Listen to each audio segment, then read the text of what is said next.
Opa, já iniciou aqui, hein? Boa noite, Bacana. né, André? Boa noite, Débora, Jussi.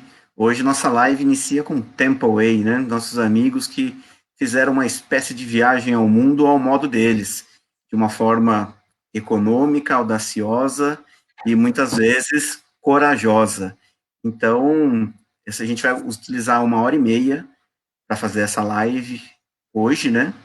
E especificamente a gente fazia de sexta-feira, veio para o domingo, justamente por causa do fuso horário, como vocês estão em outro país, para a gente ter um horário que fosse bom para ambos, né?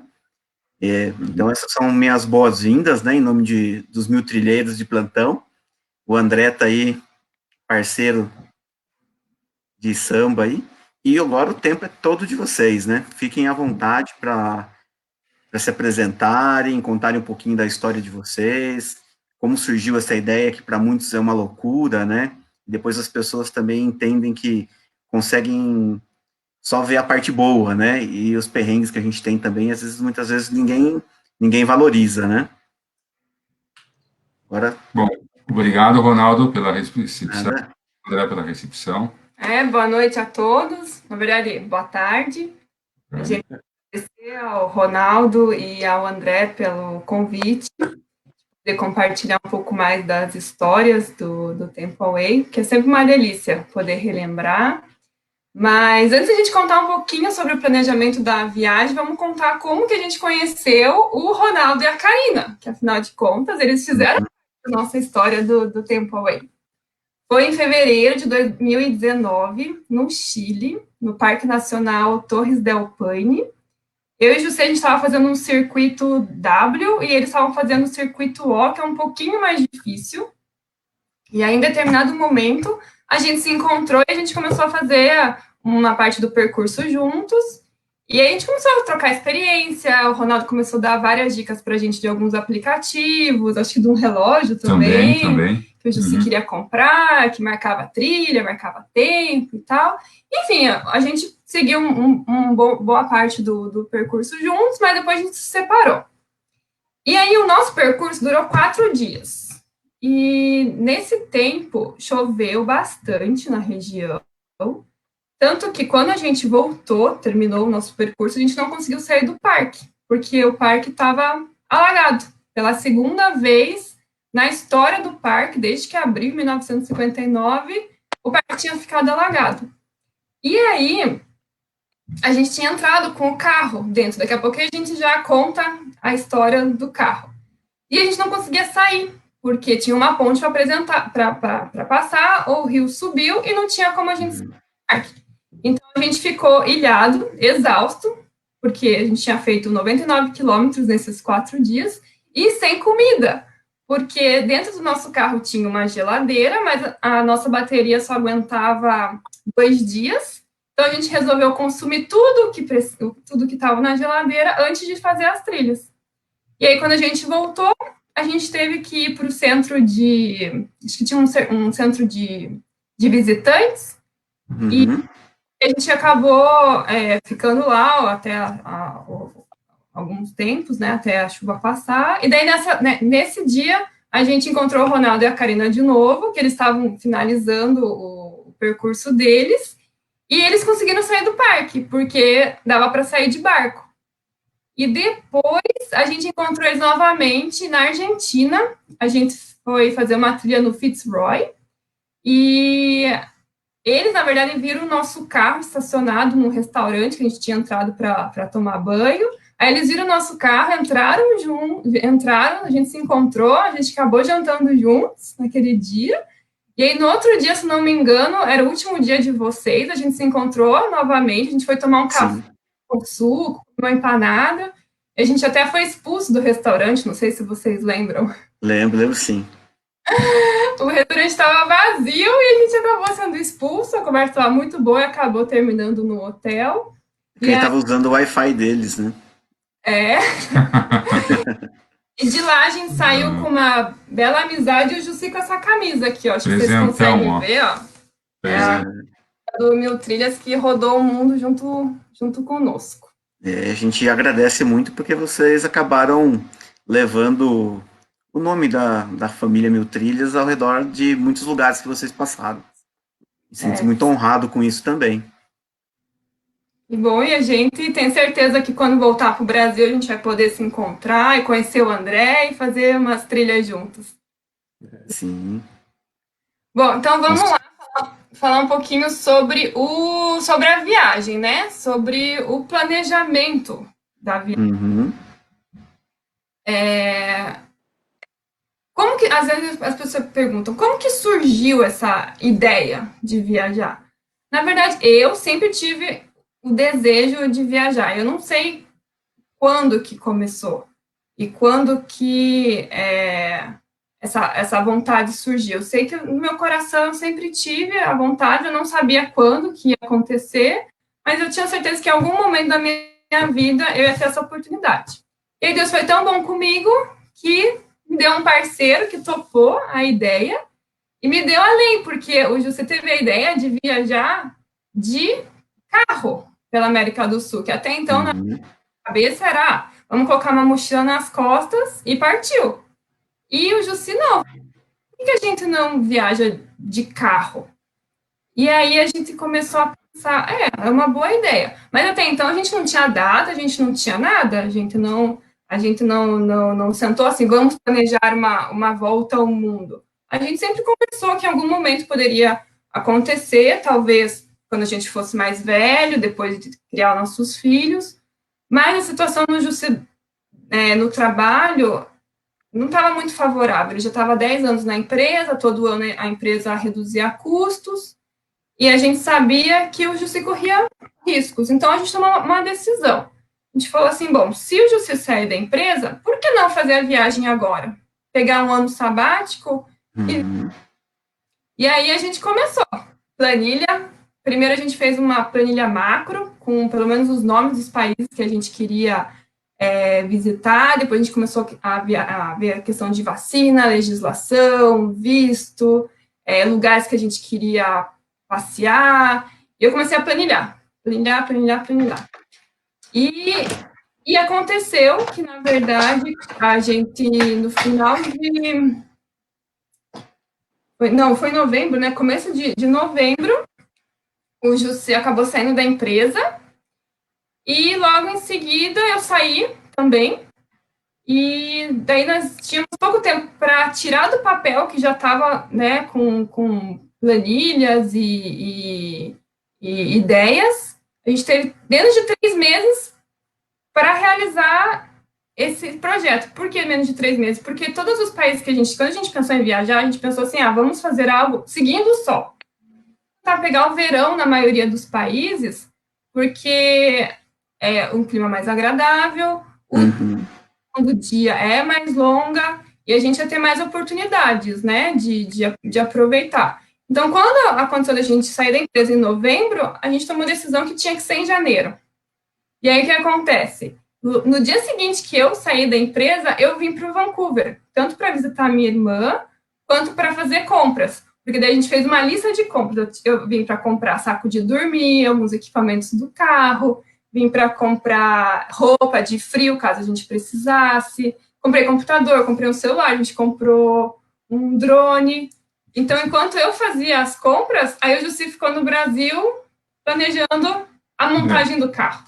Bom, a gente fez uma lista, né, de todos os itens que a gente deveria ter no carro, né?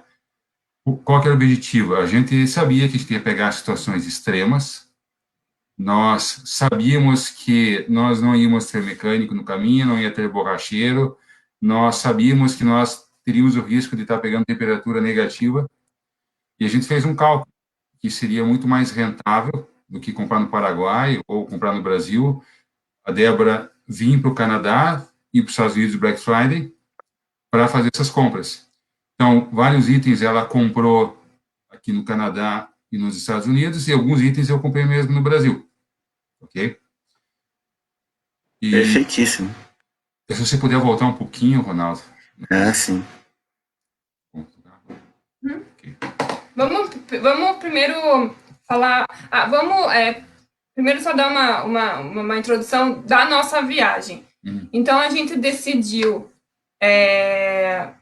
sair em janeiro, primeiro fazer a América do Sul, e depois ir para a Europa. Então, a gente saiu no dia 11 de janeiro, nós decidimos viajar de carro, e no dia 14 de junho a gente tinha que estar de volta para Curitiba, que é a nossa cidade, porque de lá a gente embarcaria para a Europa, que nós já tínhamos comprado a passagem para Portugal. Então, praticamente nós saímos com um roteiro macro na mão, um carro, que daqui a pouco o Jussi vai explicar, porque o carro foi a gente fala que o carro era o nosso lar e a estrada era a nossa casa. A gente conseguiu montar um carro que era onde a gente dormia, comia, levava e dava a liberdade que a gente precisava para viajar para onde a gente quisesse. E era isso que a gente tinha. Então, a gente saiu de Curitiba com o nosso carro, com os nossos mantimentos e com uma passagem de avião para a Europa. Porque a ideia, se quiser agora só passar para o outro slide, a ideia de fazer toda a Europa não seria de carro, porque a gente importar o nosso carro seria muito caro. O custo, mais ou menos, que a gente viu, quando você despacha um carro para outro continente, é $5.000. Então, não faria sentido. Então, a gente resolveu, vamos fazer de avião, de ônibus, mas aí a gente viu que ia ficar muito viável. E aí a gente decidiu, depois de finalizar a viagem na América do Sul, já que tinha dado super certo com o carro, de fazer a mesma coisa na Europa, de comprar um carro, adaptar o carro e viagem de carro. E aí, vocês conseguem ver só a gente está mostrando no mapa, só os vermelhinhos foram os pontos que a gente passou. E aí, depois foi para a Rússia, a gente já começou a usar outros meios de transportes, que foi o trem, depois avião, barco, tuk-tuk, bicicleta, tudo que tínhamos direito. Só fazer um comentário. Dentro desse planejamento, Pode falar, dentro desse planejamento que vocês fizeram, o Tempo Away, o projeto Tempo Away, ele andava junto ou ele foi surgindo assim no decorrer do tempo ou não? A gente vai fazer a viagem e a gente vai documentar ele. Essa é a primeira pergunta. E a segunda, eu vejo que vocês têm um padrão de postagem e fora o enquadramento de cada foto que vocês fazem, eu acho que fica, nossa, é um espetáculo. Então, assim, vocês fizeram algum curso, alguma coisa, já tinha alguma noção de foto, alguma coisa de como produzir isso daí? Isso eu pergunto porque acho que é dentro do planejamento, né, que vocês estavam fazendo. A gente sempre, porque quando a gente começou a ideia da viagem, a gente começou a pesquisar se existiam blogs, se existiam canais no YouTube, ou até mesmo livros que tinham informações sobre viajar de carro, que tinham informações sobre dar a volta ao mundo. E, na verdade, livros, na época, existiam muito poucos. Inclusive, a gente ganhou um de amigos nossos do trabalho, e depois a gente começou a pesquisar e não existiam muitas informações. A gente achou muito blog, a gente achou muito canal no YouTube de pessoas que viajavam e compartilhavam. E aí foi tão útil para a gente que a gente resolveu, por que não a gente também tentar retribuir de alguma maneira e fazer pelo menos algumas postagens no Face ou no Insta, mostrando aonde a gente passou, compartilhando um pouco das histórias, um pouco da cultura, e também para que as nossas famílias, nossos amigos soubessem, né, onde a gente estava e tal. Então, o Tempo Away, ele surgiu, eu acho que umas 2 ou 3 semanas antes da gente viajar. Não, a gente não tinha assim, vamos fazer dinheiro com isso, a gente queria só, na verdade, compartilhar e que os nossos amigos tivessem também, assim, essa vontade, talvez, de conhecer algum lugar diferente, ou talvez as pessoas que não tivessem a oportunidade de ir, da gente poder mostrar, né, de alguma maneira, e a pessoa poder viajar junto com a gente. Com relação às fotos, a minha irmã, ela é fotógrafa, a Mariane, e quando eu vim para o Canadá, a gente não tinha câmera fotográfica. E aí eu vim para cá, comprei uma câmera, e ela me ensinou a usar. E ela me ensinou, e a gente saiu para fazer alguns testes e tal. E o celular que a gente comprou também era um celular bom, que tirava boas fotos, mas infelizmente fomos assaltados no Marrocos e ficamos sem o celular na metade da viagem. Ficamos só com a câmera. E o Jussi, ele resolveu se interessar um pouco mais e começou a pesquisar bastante coisa no YouTube, de como usava algumas coisas específicas da câmera, como que fazia para tirar fotos de natureza ou de pessoas. Ele, por conta própria, durante a viagem, foi se interessando, mas no começo, é a minha irmã que deu umas dicas, porque Deus do livre, tirar foto cortando cabeça, cortando o pé. Uhum. E é muito difícil, vocês vão ver que é muito difícil a gente ter fotos juntos, porque quando o Jussi tirava foto minha, as fotos ficavam ótimas, quando eu tirava do Jussi também, mas quando as pessoas tiravam foto da gente, era um desastre.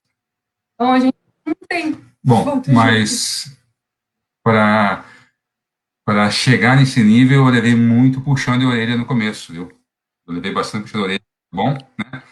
Porque a Débora comentou, nós não tínhamos máquina antes, né? Se a gente quiser tirar foto, a gente tinha que usar o celular. Até teve na nossa viagem da Lua de Mel, nós fomos para a África, e quando nós chegamos na África, nós passamos muita vergonha lá, porque nós fomos fazer safari, fomos passear em praias lindas, e todo mundo com máquinas boas, e nós com celular. A gente tinha uma máquina bem pequenininha, assim. E daí, mas tem algo errado, a gente está num lugar tão bacana e não tem uma máquina boa, né? Então, daí que a gente resolveu, né, investir o tempo, investir no recurso, e graças a Deus a gente aprendeu muito nessa viagem, como tirar fotos, né? Eu agora não levo mais puxão de orelha como eu levava no começo. Vamos mostrar o carro ali agora, como que o Jussi fez as adaptações. Se você puder colocar naquele slide que tem o Thunder Tank, o primeiro. Que é bem interessante, porque às vezes as pessoas pensam assim, nossa, vocês são ricos, deram a volta ao mundo.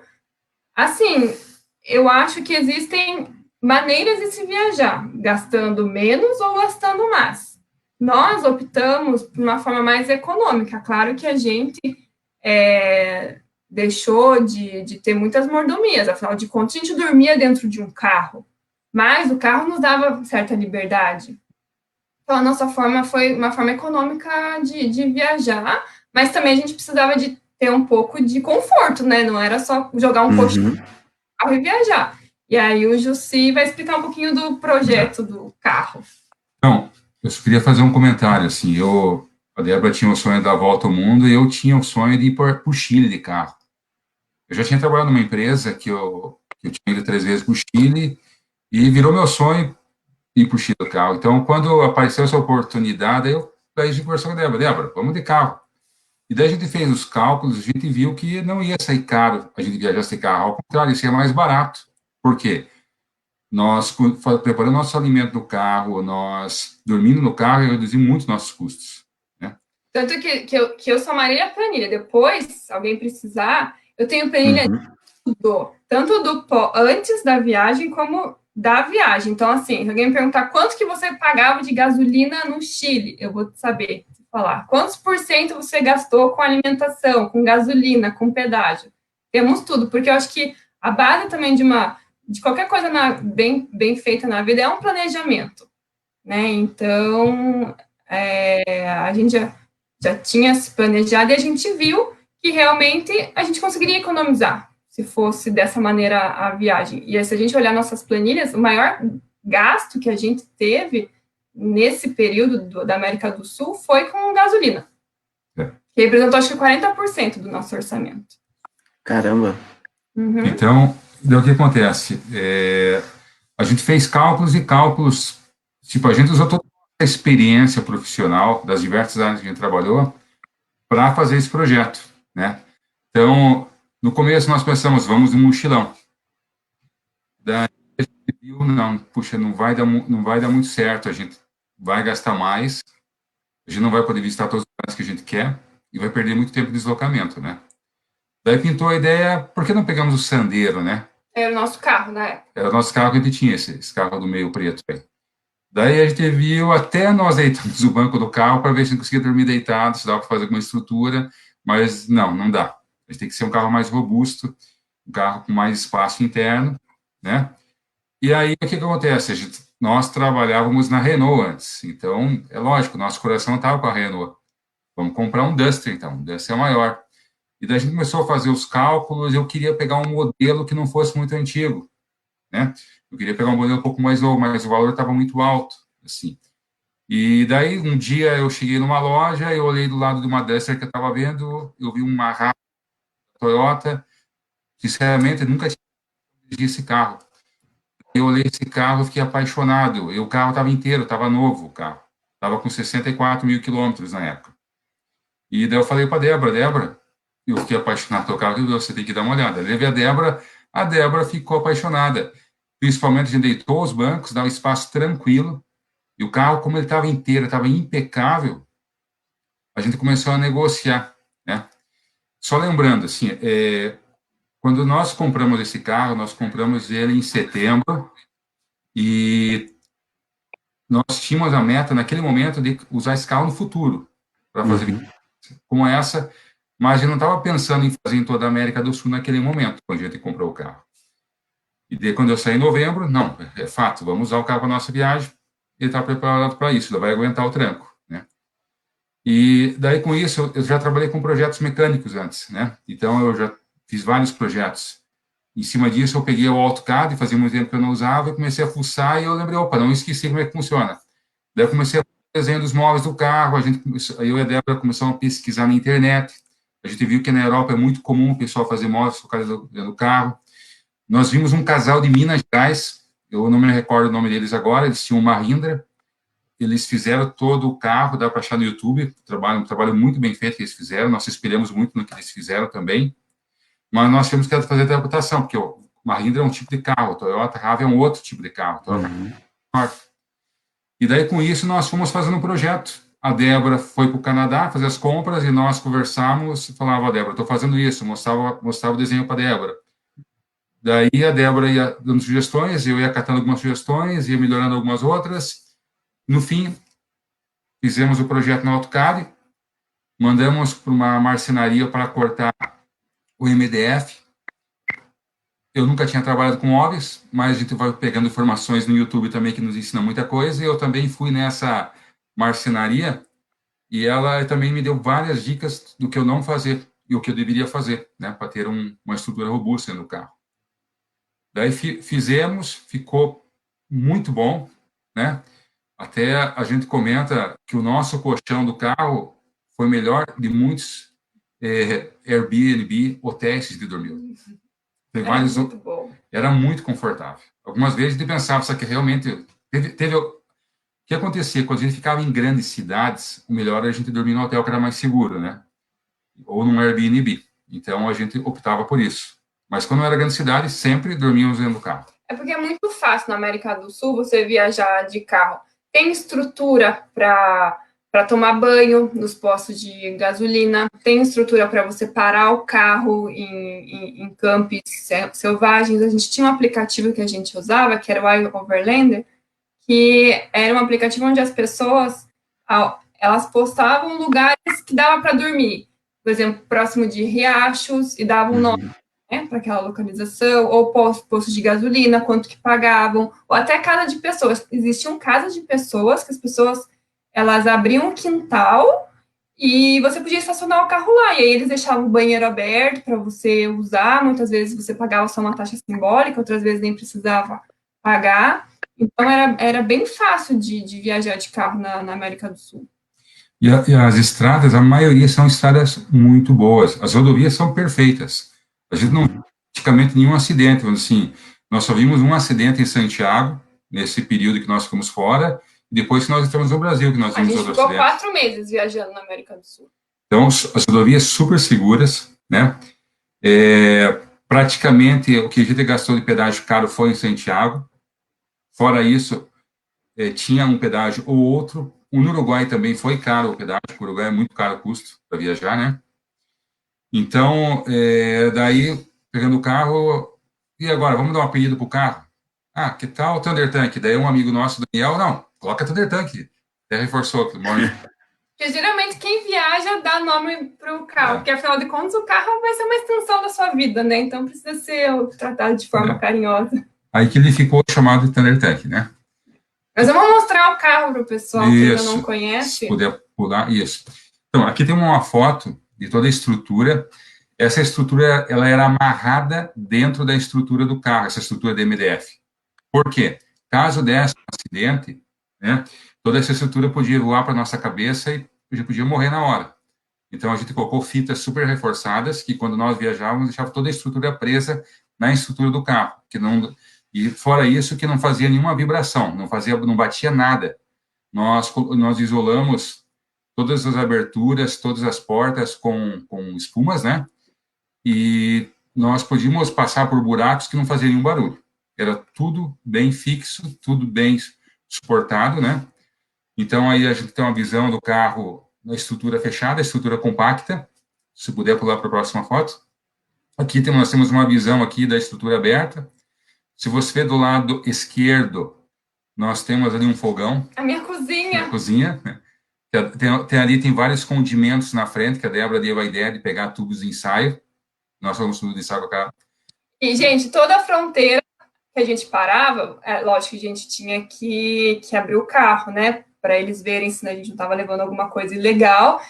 A gente estava levando num desses temperinhos orégano. Todas as vezes os policiais pegavam para abrir e ver o que era aquele tempero.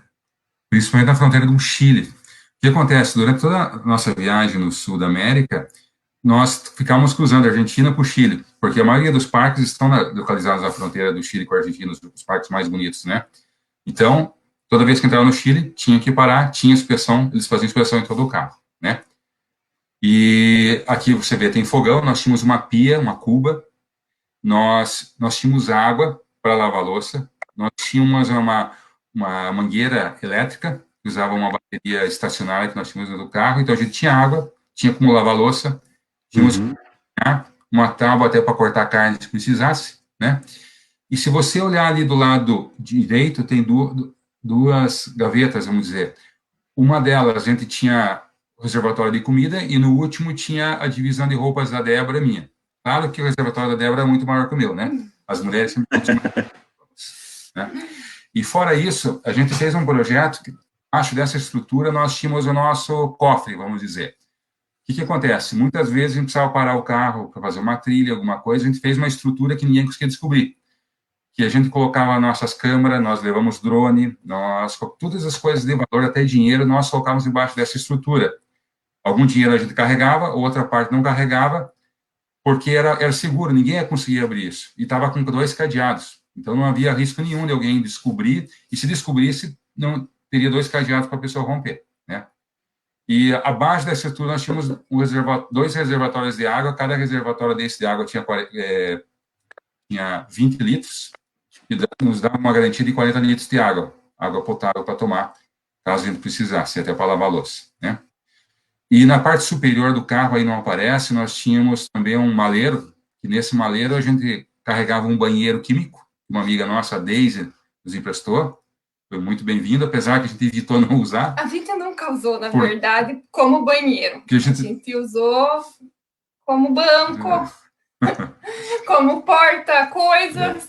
E fora isso, a gente também levou um chuveiro, né? Tipo, essa mesma mangueira que dava para lavar louça, a gente podia trocar conexão e usar um chuveirinho, no qual nós usamos, nós levamos uma tenda, nós tomamos banho.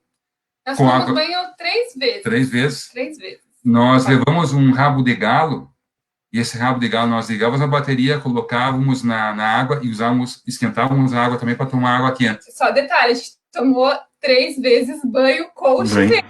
Banho todo dia, mas nos postos de gasolina ou no meio do caminho, nos lugares que a gente encontrava. Quando não tinha, foram poucas vezes que não achou banheiro, né? A maioria das vezes a gente sempre achou.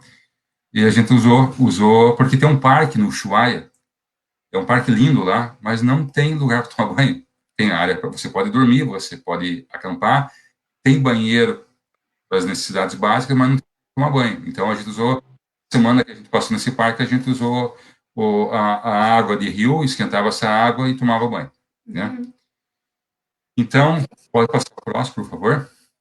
Sim. É só para complementar, né? Você falou de rabo de galo. Para nós aqui do interior de São Paulo, o rabo de galo é uma bebida que o pessoal toma para ficar quentinho, né? E o rabo de galo que você está referindo é uma resistência para esquentar a água, né? Como se fosse Exatamente. Mesmo. O pessoal falou que vocês não estavam. Se estava frio, vocês tomavam um rabo de galo e depois tomavam banho gelado. Não, não é isso. Daí tomar banho. Então, aqui do lado esquerdo, nós temos uma visão com os nossos colchões, muito confortável. Até agradeço a minha sogra, que fez um excelente trabalho em nos encontrar a densidade correta do colchão e fazer o revestimento, que era um revestimento tipo de corino, né? E do lado direito nós temos a estrutura montada, né? Tem até um lençol, que a Débora super caprichosa levou, e tem 2 sacos de dormir que aguentavam a temperatura até de menos 5 graus. O meu aguentava menos 5, da Débora aguentava menos 15. Compramos porque a Débora é mais friorenta que eu. Eu tenho uma gordurinha aqui para me proteger, né?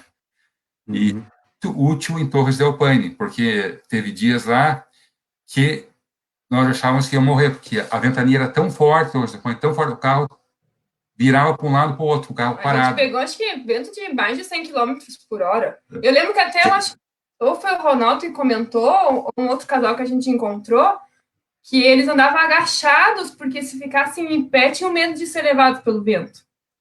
Exatamente. Não tem um pedaço do circuito que nós estávamos fazendo do O, que simplesmente o vento levou a capa de chuva da mochila da Karina, e daí a gente tinha que vir aquelas rajadas de vento, a gente tinha que agachar, porque senão você ia embora. E tem um lugar que é um penhasco, que o vento chegou a 120 km por hora. Nossa. Era um negócio assim, monstruoso, né? Então a gente tinha que ficar agachado atrás de uma moita, a hora que ele dava um espacinho, a gente andava, acho que 2 metros, 3 metros, tinha que agachar de novo, que vinha outra rajada. Tava bem forte mesmo. E nevou depois, né? Não, foi pesado. Aquele tempo foi pesado, aquela semana. Mas assim, vocês podem ver que a gente tem cortininha ali, então para dormir a gente colocava as cortinas na janela e a gente ficava protegido. O nosso carro era bom porque não era um camper car, não era um motorhome que mostrava que tinha gente dormindo dentro. Então a gente podia parar se a gente quisesse em qualquer lugar, colocar nossas cortinas, tinha nossa privacidade, e as pessoas sabiam o que tinha lá dentro. Muitas vezes a gente precisou dormir em estacionamento, em praça. Então, pra gente era um conforto, né? Poder dormir dentro do carro e... Isso é até um incentivo você viajar dessa maneira, porque nós passamos por alguns lugares que tinha placa escrito que era proibido estacionar, pernoitar motorhome. Então, tivemos na América do Sul. Então, nós parávamos o carro, colocava a cortina rapidinho, ninguém sabia que tinha gente dormindo ali dentro. Alguns nem imaginavam, porque a cortina nossa era bem discreta, né?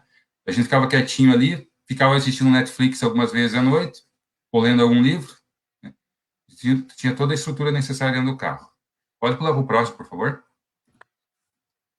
Então, aqui nós tínhamos uma geladeira. Essa geladeira aí, ela tinha capacidade de armazenar produtos até 2 dias com o carro desligado. A gente colocou uma bateria estacionária paralela, para que a gente não usasse a bateria do carro e assim o carro não funcionasse, né? Do ladinho ali da bateria estacionária a gente tinha um inversor, que era para transformar 12 volts para 110 volts. Para a gente poder carregar computador, drone, câmera. Então tinha toda uma estrutura, e isso estava tudo bem fixo na estrutura do carro, parafusado, porque, como eu disse, se desse um acidente, tudo isso vinha para nossa cabeça. Então, a gente pensou bem nisso para não correr nenhum risco. E a gente optou por deixar um banco, porque a gente poderia ter tirado o banco e ter feito a estrutura completa, né? Já a cama deitada, porque todos os dias a gente tinha que deitar o banco, puxar a estrutura, deitar os colchões e tal. A gente optou por deixar um banco, porque assim a gente podia dar carona para as pessoas. Era uma maneira de poder compartilhar história, de poder... ajudar as pessoas, porque tem muita gente que viaja de mochilão. E a gente deu muitas caronas. Inclusive, a primeira carona que a gente deu foi no Ushuaia, para um casal de Israel. Esse casal, a gente encontrou eles depois mais 5 vezes, porque eles estavam praticamente fazendo o mesmo percurso que a gente, iam passar ali pela Argentina e depois para o Chile. Mas a quinta vez que a gente encontrou com ele, a gente falou, não, a gente está indo para o mesmo lado, vamos viajar juntos. E aí eles passaram, acho que uns 4 dias viajando conosco, eles tinham a barraca deles, então a gente parava para fazer trilha juntos, a gente parava para fazer comida juntos, a gente dormia no mesmo lugar, mas eles dormiam, né, na barraca, a gente no nosso carro. Foi bem gostoso. Inclusive, depois, quando a gente foi para a Europa, a gente pegou um voo e fomos para Israel e para o Egito, e lá em Israel a gente conseguiu se encontrar com eles novamente. Então foi bem bacana. E outras pessoas que a gente encontrou no caminho e demos carona, que foi muito gostoso poder compartilhar e escutar histórias dos mochileiros pela América do Sul. E só comentar uma coisa, quando a gente terminou de montar o carro, a nossa ideia, vamos testar o carro, vamos fazer uma viagem aí no final de semana para poder ver se está tudo certo. Deu tempo? Não deu tempo. Porque, igual a gente falou, a gente saiu da empresa em novembro, eu fiquei 20 dias viajando no Canadá, se montando o carro, e a gente viajou no começo de janeiro. Então, a gente teve muito pouco para finalizar tudo. E aí, o que acontece? Na primeira noite que a gente dormiu no carro, que foi 3 dias depois da viagem, porque o primeiro final de semana a gente dormiu na casa de um amigo nosso em Floripa, que a gente foi visitar minha irmã, uma outra irmã minha que mora lá, com o cunhado, com o Arthur, a Emily. E aí a gente acabou dormindo na casa do Daniel. Mas, quando a gente estava na divisa com o Chuí, a gente dormiu no carro. E aí, o que aconteceu? A gente teve a nossa primeira experiência. E foi uma noite memorável. Porque estava fazendo muito calor. E a gente resolveu deixar o teto aberto do carro. Porque tinha o teto solar. E o que aconteceu? Chover. Aí a gente teve que fechar o teto solar. Porque estava chovendo. Mas aí começou a ficar muito quente. Aí a gente resolveu abrir uma fresta, e aí os mosquitos entraram, fizeram a festa. Então, assim, foi uma noite para a gente nunca mais esquecer. Mas foi bom, porque daí a gente pôde se planejar melhor. Daí a gente colocou uma mosquiteira, então a gente já sabia que quando tivesse muito calor, a gente podia deixar o teto solar aberto, mas tinha que colocar uma proteção para os mosquitos não entrarem. Assim também como nas janelas. A cortina, ela tapava, né, o sol. Então, ela não deixava que o vento lá de fora, o vento de fora entrasse. Então, a gente tinha que fazer um jeito para deixar a cortina um pouquinho mais para baixo, mas também colocar a mosquiteira ali para os mosquitos não entrar quando a gente estivesse dormindo no meio do mato, que foram muitos momentos. E é isso, foi bom essa primeira noite a gente não ter dormido muito bem, para a gente poder fazer o plano B, o plano C, caso necessidades. E ainda no Brasil, né? Esse Thunder Tank aí, o que você mudaria hoje que você acha que na viagem, sei lá, não usou, ou teria uma outra coisa que você adaptaria e falava assim, bom, se eu fizesse de novo, eu faria diferente isso, aquilo? Então, olha, a gente primeiramente ia colocar uma bateria com maior capacidade, né? Porque a gente viu que 2 dias é pouco, né? E muitas vezes a gente deixava o carro parado 2, 3 dias e muitas vezes a gente rodava pouco e precisava de uma carga maior. Então, a bateria seria um item que a gente colocaria, né? Mas eu acho que a pia para lavar a louça não foi muito usada para lavar louça. Ela foi mais usada como guarda-coisas do que... Ela dava muito trabalho de montar, porque como não tinha uma pia, a gente tinha que pegar lá a nossa mangueira, você tinha que ficar segurando, eu tinha que lavar na pia, mas daí, às vezes, molhava dentro do carro. Então, de verdade, a gente tinha um balde, que a gente mais lavou as louças no balde do que na pia. Aí foi uma falha de planejamento, porque acontece o seguinte, o último item que eu deixei para estar no carro foi a torneira. E o que aconteceu? O tempo passou e eu não consegui tempo para fazer a adaptação da torneira. Eu estava com a torneira, mas eu não estava conseguindo fazer as conexões. Eu não estava tendo espaço útil para colocar a torneira. Então, como a gente estava sem tempo, falamos, vamos partir assim, vamos usar a mangueira com reserva que a gente tem aí, né? Que é uma mangueira com chuveiro elétrico. Vamos usar porque não dá. Então, uma falha foi a questão, se eu tivesse instalado da forma correta a torneira, nós não teríamos esse problema, né? E outra coisa, os gavetões. A gente fez, acho que não tem nenhuma foto abrindo a parte do compartimento das roupas e da comida. Na verdade, ele não era uma gaveta que puxava para fora. Tinha uma tampa, só que essa tampa sempre estava lacrada para evitar acidente. Toda vez que a gente precisava cozinhar ou pegar roupa, a gente tinha todo um trabalho de tirar essa fita, levantar o tampão para levantar a tampa para daí poder pegar as coisas. Então, não ficou muito prático. Então, a gente faria em forma de gaveta. Daí era mais prático. Puxa a gaveta, pega o que precisa. Isso. E um outro ponto que a gente colocaria também é levar menos água. Porque a gente ficou com medo de faltar água. Então, a gente estava levando mais de 40 litros de água no carro, né? Tinha água dentro da geladeira, para tomar geladinha, sempre tinha uma água gelada. Tinha 40 litros de água dentro do carro e fora, que muitas vezes levava mais uns 10 litros no maleiro que ficava no teto do carro. Então, a água sempre estava sobrando. Então, é uma coisa que a gente não precisava toda essa quantidade de água, né? Tirando isso, a maioria dos itens a gente usou, né? A gente levou lâmpada, ventilador, foi útil. Um ventilador pequenininho, né? É ventilador. Ventilador é uma coisa que a gente iria comprar uns maiores, mais potentes, só que naquela época eu não achei nada mais potente. Então, isso é uma coisa que a gente teria que achar, procurar no eBay, no Mercado Livre, para ver se achava alguma coisa maior.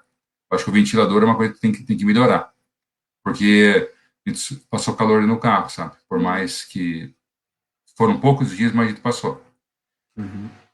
Basicamente, acho que seria isso, né?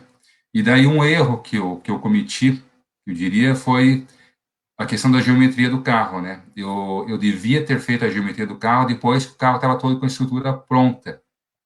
E eu fiz a geometria antes. O que aconteceu? Comeu a parte interna dos pneus do carro. Isso acelerou o desgaste e eu tive que colocar pneus novos no Chile. Só que daí eu aproveitei a oportunidade, que o pneu no Chile é mais barato que no Brasil, e coloquei 4 pneus mistos, né? 50% estrada, 50% rodovia. Então, esse foi algum dos erros que a gente cometeu e a gente espera melhorar no próximo projeto agora, para frente aí com a oportunidade, né? Mas, pensa, vocês não contrataram ninguém para fazer o projeto, então foi um Juicy Project, né, que elaborou ali com algumas ideias a Débora. Para mim é um caso de sucesso, porque não é todo mundo que tem essa engenhosidade e também a capacidade de poder enxergar além do alcance, né? Olhar os bancos abaixados de uma RAV e conseguir projetar mentalmente, pelo menos, as camas, armários e tudo mais. Eu tive a oportunidade de conhecer o projeto, né, ao vivo e a cores. Eu fiquei, assim, muito genial mesmo. Então, pessoal, é uma coisa assim, olha, a gente deu a volta ao mundo, mas para nós é muito gratificante lembrar o que a gente fez de carro, porque, olha, a experiência que a gente teve de poder parar do lado de um rio no Chile, aquele rio lindo, dormir do lado de um rio onde não tem ninguém, perto de uma montanha, sabe, foi demais. Eu acho que um outro erro, André, que eu cometi aqui, foi de não ter comprado uma vara de pescar, porque eu acabei deixando para comprar no final da temporada de pesca, era final de março, já não podia pescar no Chile, eu sem período. E a gente passou perto de vários rios que tinha truta, que tinha até salmão, sabe? Então, foi um erro grave da minha parte eu não ter levado equipamento de pesca.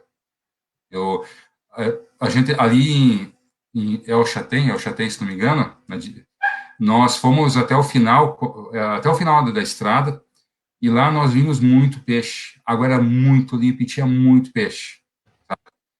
Então, a gente não tinha nenhum equipamento de pesca, nada. Então, até a gente conheceu outras pessoas que estavam viajando de camper, que tinham levado equipamento de pesca, e de vez em quando fazia algum peixinho frito, assado. E a gente levou uma grelha, né? Levamos. Uma grelha também não usamos. Tinha tanta coisa naquele maleiro lá, que olha... A grelha a gente não usou. Daí a gente levou uma mesa também. Meu pai emprestou uma mesa, que eu acho que era da minha irmã até. E essa mesa, ela... Dentro tinha uns bancos, então... A mesa abria e ficava uma mesa grande, aí tinha uns banquinhos que dava pra gente... A gente também não usou muito. A gente mais comia ali de pé mesmo, cozinhava e sentava no chão, bem tranquilo, porque, na verdade, a nossa viagem foi muito rápida, digamos assim. A gente não tinha muito tempo para... Como a gente queria fazer...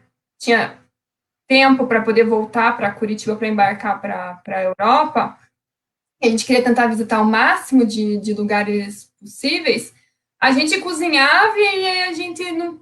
A gente, quando saiu, na verdade, de Curitiba, a gente pensava assim, sempre no final da tarde a gente vai parar, a gente vai ler um livro, vamos cozinhar, vamos ficar ali conversando e tal, aí depois vamos nos organizar para dormir. Mas a gente estava sempre correndo.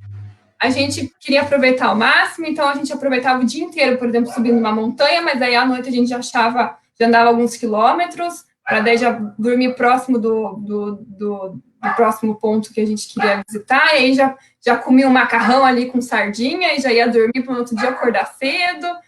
Uma coisa que a gente levou mais para relax, a gente não usou. E muita coisa que acontece. Nós planejamos ficar 30 dias no Chile, por exemplo. Só que, assim, a quantidade de coisa que existe para se fazer no Chile é muita coisa. Nós ficamos fascinados com o Chile, sabe? A gente puxou todos os buracos que tinha lá. E foi incrível. Então, a gente ficando 55 dias no Chile. Era para ficar 30, ficamos 55. E graças à flexibilidade que o carro nos deu, né? Uhum. Ele nos levou para todos os lugares, inclusive tem algumas histórias do carro. Quando a gente estava indo para primeira vez que o carro perdeu o freio. Ah, sim, na Bolívia. Então, na Bolívia. Nós estávamos descendo a Cordilheira dos Andes. Na verdade, a gente descobriu, eu não lembro como a gente descobriu que existia um parque que tinha fósseis de dinossauros. Porque, igual a gente falou, a gente saiu com um roteiro macro, mas ao longo do caminho a gente ia perguntando para as pessoas o que tinha para fazer. E a gente Eles foram para Toro, né? Toro, muito bem, isso mesmo. Então, foi do meu amigo Gonzalo, né? É verdade. Isso mesmo. Bem lembrado, Ronaldo. E aí, mais que depressa, temos que ver esse parque. E aí, a gente olhando, a gente usava o Google Maps e o Maps.me. E um falava, 400 quilômetros até você chegar no parque. E o outro, 200 quilômetros. Então, vamos no 200 quilômetros, óbvio, né? Só que a gente jamais imaginou que era pela Cordilheira dos Andes. Então, era um sobe, um desce, um sobe, um desce. E daí teve um momento que a gente pegou mais de 2 horas só descida. E era estreita do lado direito do Despenhadeiro, outras vezes do lado esquerdo do Despenhadeiro. Algumas vezes, raramente encontrava algum carro. Sabe? Daí começamos e até que nós chegamos quase chegamos no final da estrada. Uma hora eu estava usando muito freio motor já e estava segurando de vez em quando também com o pedal. Eu senti que acabou o freio. Só que eu estava bem devagar na descida. Então daí eu joguei pro barranco e foi para a Débora acabou o freio do carro. Estamos sem freio. Daí eu pensei, provavelmente, porque a gente está muito tempo descendo, ter afinado e foi o que aconteceu. A gente parou o carro, deixou o carro parado ali uns 40 minutos e, nesse meio tempo, apareceu um caminhão que sofreu para passar do nosso lado, porque não havia espaço, a estrada era muito estreita, e daí a gente deu sinal para o homem, e daí o homem deu para nós, não há ponte. Só que a gente não entendeu. Não entendeu o que ele falou. Não há ponte, não há ponte, não há estrada, não há ponte. É porque... Na verdade, ele não falou isso. Depois a gente pensou, eu acho que ele falou isso. Ele falou alguma coisa... Com relacionado à ponte. Eu nem sei se espanhol é point, não sei. Estou chutando aí, né? Mas daí o que aconteceu? Daí, sei lá o que eu quero dizer. Vamos seguir, né? Andamos mais, daí o carro voltou. Depois de 40 minutos, o freio voltou. Andamos mais 2 quilômetros. De repente, demos de cara com um rio que devia dar uns 200 metros de largura. Só que era um rio, tipo, estava baixo. Olhamos, não havia nenhuma ponte. Eu falei, não acredito. E daí a gente andou até na marginal do rio, que tinha uma parte seca, nada de ponte. E agora? E no mapa, no Maps.me dizia, não tem uma ponte. Para atravessar. E já era do outro lado, assim, era alguns quilômetros para frente, a gente já chegava no nosso destino. Até que a gente dá a nossa recomendação. Maps.me, para trilha, para você fazer a pé, excelente. Agora, para usar de carro, meu amigo, nunca. A gente usou 2 vezes e quebrou a cara 2 vezes com o Maps.me usando o carro. Então, o que acontece? Chegamos lá, voltamos daí 4 quilômetros, paramos numa vila indígena, pedimos para um ancião lá, se dava para a gente dormir lá, ele deixou de dormir, que era lá de um posto de saúde, dormimos, até eu peço para o Ronaldo mostrar a nossa paisagem ali, Ronaldo, a próxima foto do slide. Essa, eu acho que a gente separou essa essa foto. Essa aí. Era para vocês verem. É a próxima. Ó, Essa aí, ó. como que era os nossos dias. A gente acordava, às vezes estávamos numa montanha, às vezes a gente estava num rio, às vezes a gente estava num vulcão. Então, daí o que acontece? Essa foto, a gente dormiu nesse lugar, nesse vilarejo indígena, né? E a Débora abriu, tirou mais um pôr do sol incrível. O sol no ser incrível. Incrível, muito lindo. E daí até o ancião ali que trabalhava do lado falou para nós, ó, se quiser eu posso falar com o pessoal aqui para ajudar você a passar com o carro. Daí na minha cabeça, é impossível passar, por mais que eles ficassem trabalhando o dia inteiro ali, não ia ter. Acho que eles iam colocar areia para fazer uma barragem. A gente agradeceu e voltamos aí. Foi super sofrido, foram 150 quilômetros que a gente desviou o percurso, né? E daí a gente voltou. Mas teve uma segunda vez também que o carro perdeu o freio? Não, que a gente se perdeu. É que a gente se perdeu. Foi no Peru. No Peru? Foi no Peru. Também, porque a gente estava usando o Maps.me. Mesmo erro de novo. Mas daí esse não tinha ponte também. Só que antes da gente chegar, andar, a gente só andou 40 quilômetros dessa vez. A gente também estava nas montanhas, e aí a gente resolveu parar porque a gente viu uma casa saindo fumaça e um monte de cachorro. E assim, não tinha nada. Só aquela casa com uma moça e um rapaz. Aí a gente resolveu parar para perguntar, para a gente não correr no mesmo erro, né? Se tinha ponte lá na frente ou não. Aí daqui a pouco ele veio, a gente fez a pergunta para ele falou assim, só um pouquinho. Aí ele voltou para casa, eu falei, meu Deus, ele vai pegar uma espingarda, ele vai matar a gente, o que ele foi fazer lá dentro? Por que não respondeu a gente? Aí ele voltou com um suco. Um suco. Morno, não era gelado nem quente, era morno. E daí, antes dele oferecer para nós, ele falou, ó, eu tô bebendo, tá vendo? Não é veneno. Não é veneno. Daí ele bebeu um gole e deu para nós.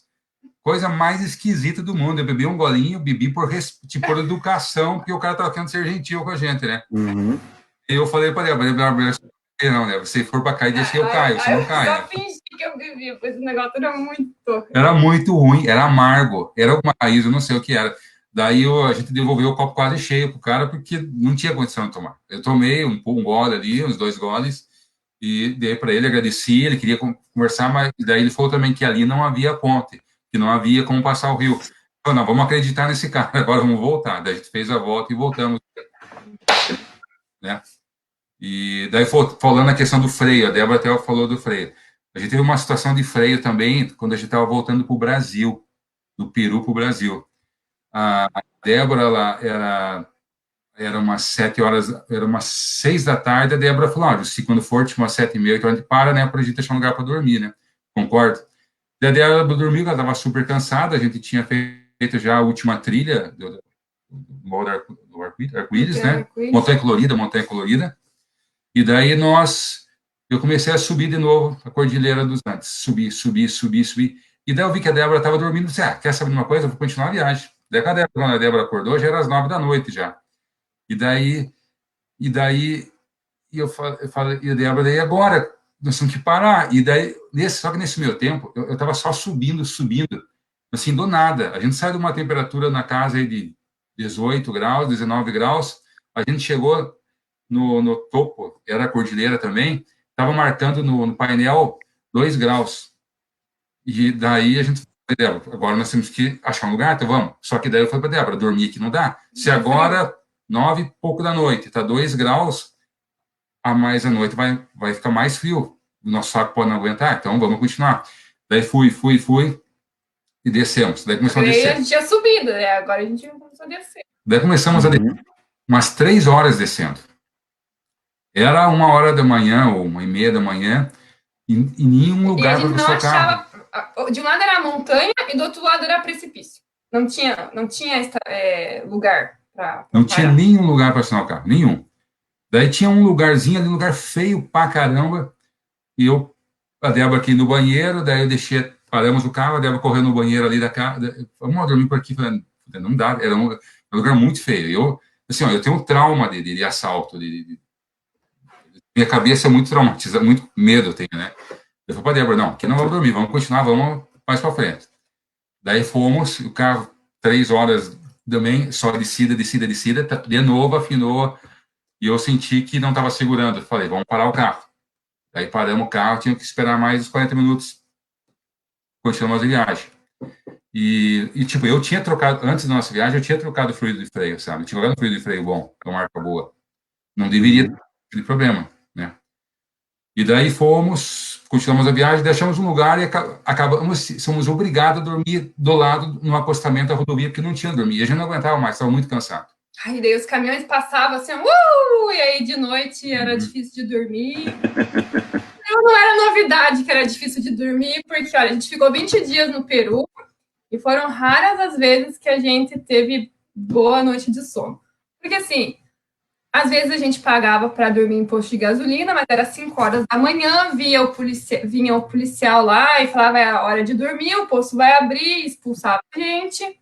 Ou outra vez a gente dormiu numa praça, eram 4h39 da manhã, eu lembro, porque eu olhei no relógio, o pessoal começou a varrer a praça e começou a cantar, e a vassoura eu acho que bateu no carro vizinho e começou a tocar o alarme, e a gente não conseguiu dormir. Ou a buzina lá é a extensão do braço deles, então eles buzinam para qualquer coisa e eles começam a buzinar de madrugada, porque eu acho que eles começam a passar e pegar as pessoas nas casas para trabalhar, e aí eles começam a buzinar de madrugada, então foi bem difícil de dormir. Outra vez que a gente achou que ia conseguir dormir, eram 5 horas da manhã, veio um cara bater no nosso vidro, ele estava bêbado e veio pedir um copo pra gente. Ele queria beber mais. Então, foi bem difícil de dormir no Peru. E difícil o banho do Peru também, porque só tinha água gelada nos postos de gasolina. Então, pense, em alguns dias a gente acordava, ia tomar banho 7 horas da manhã e estava 10 graus, e eu tinha que tomar banho e lavar meu cabelo. Pense no sofrimento. Mas foi bom, quando estava calor era gostoso tomar banho gelado, mas quando estava... Então, a gente foi incrível, né? O Peru é um lugar assim, quando se fala do Peru, você só pensa em Machu Picchu, mas existem várias vilas onde os incas habitavam, fora Machu Picchu, assim. Então, quando a gente estava de carro, a gente conseguiu ir nessas vilas, sabe? Teve uma montanha, o topo de uma montanha, assim, um lugar incrível.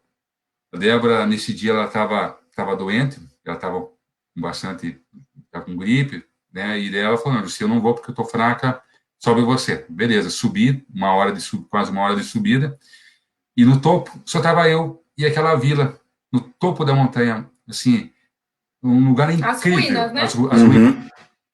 As ruínas dos Incas, né? Então, que os Incas não habitaram só Machu Picchu, teve vários lugares que eles habitaram, né?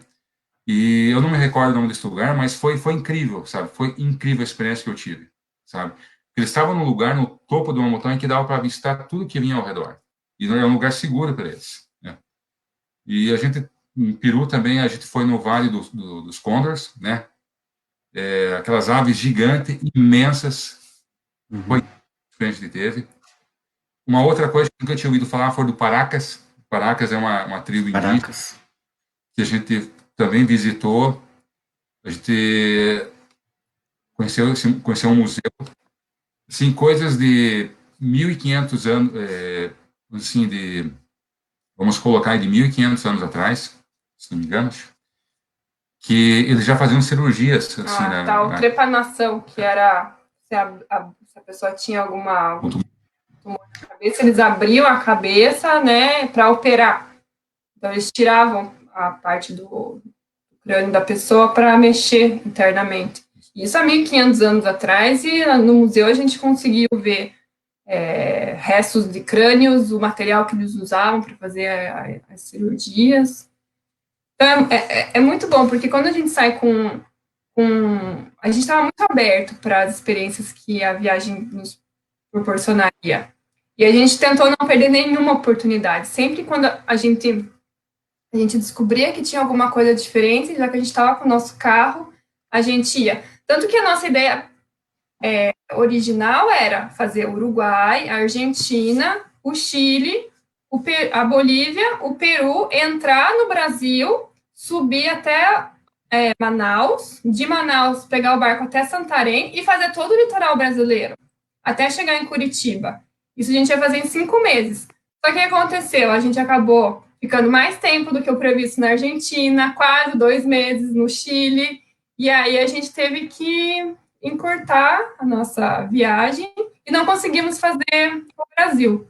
A gente fez bem pouco do Brasil porque realmente não deu tempo e a gente pretende conseguir fazer mais algumas viagens com o nosso carro. Uma dúvida, vocês falam espanhol, alguma coisa? Tiveram alguma dificuldade com língua lá ou vai na mímica? Como funciona? Porque eu acredito que na América do Sul deve ter muito povoado que tenha, sei lá, não língua própria, mas muito dialetos locais. Exato. Eu sei um pouco de espanhol, porque eu estudei na escola, mas muitos anos atrás, a gente não pratica, a gente esquece. Mas a gente conseguia se comunicar na Argentina, a gente conseguiu se comunicar muito bem, no Uruguai, no Chile. O problema é a gente consegue falar lá o portunhol, e se eles falarem espanhol, a gente entende. Agora, se a gente falar em português, ninguém entendia. Mas a gente tem problemas no Peru. No Peru era muito difícil a gente conseguir se comunicar. Porque o problema é o seguinte, com o nosso portunhol, nós se viramos muito bem no Uruguai, na Argentina, no Chile, na Bolívia, não tivemos nenhum problema quanto ao nosso portunhol. Todo mundo entendia o nosso portunhol. Mas chegou no Peru, eles não entendiam o nosso portunhol. Então, assim, teve um momento que a gente precisava parar o carro num posto para estacionar para dormir. Eu perguntei, eu posso aparcar o auto para dormir acá? Dormir, é a mesma palavra em português. Eu falei, dormir. O cara no posto não entendia o que eu estava falando. Eu repeti, dormir. E o cara não entendia, né? Então, foi incrível, né? Então, mas, claro, por exemplo, nesse dia que a gente teve problema com o carro, que a gente dormiu nesse povoado indígena, o rapaz deixou a gente usar a casa, a parte externa ali, se precisasse usar a pia e tal. E aí, no dia, quando amanheceu, eu fui fazer café e tal, eu fui usar ali a pia, e tinha uma senhora. E a senhora falava num dialeto local. E ela insistia em querer falar comigo. Ela era uma senhora que eu acho que devia ter mais de 100 anos, muito simpática, sorridente, comigo, mas eu não entendia nada. Eu falava, eu não entendo. E ela também não entendia, eu falava, não entendo. E aí eu sorria, ela sorria, e a gente conseguia se entender. Assim, ó, a gente só tem problemas mesmo. De toda essa viagem ao redor do mundo, a gente teve mais problemas na Rússia, porque eles não falavam inglês. Na Rússia era muito difícil, mas nada que o Google, e na Polônia também, mas nada que o Google não nos ajudasse. Desde que houvesse sinal de internet, porque o que aconteceu na Rússia, eu fiquei mal, fiquei com pedra do rim. Eu fiquei de uma crise, eu fiquei muito mal, eu achei que fosse morrer. Desespero de homem, né? Homem não aguenta dor.